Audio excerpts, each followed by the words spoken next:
Nikwambie kitu kimoja. Binadamu wengi huwa wanauelewa mdogo sana.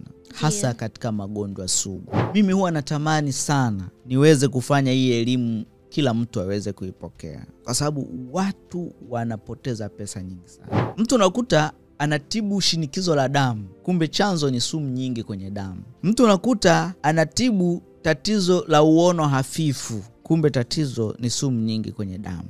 Mtu unakuta anatibu tatizo la asthma, kifua kubana, kumbe tatizo ni sumu nyingi kwenye damu. Mtu unakuta anatumia kila aina ya skin care. Ananunua skin care 280,000, 300,000, laki ngapi, lakini kumbe shida ni sumu nyingi kwenye damu. Uso wake kila siku umejaa rashes, ngozi yake kila siku allergy haijawahi kukoma. Hiyo yote ni kwa sababu sumu nyingi zimejaa kwenye damu.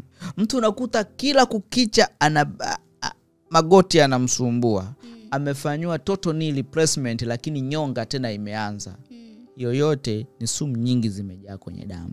Mtu yoyote ambaye ana dalili ambazo hazielewi na siku zote amekuwa akizitafutia ufumbuzi, imekuwa ni ngumu kwake, atambue kwamba mwili wake uko kwenye msongo wa sumu.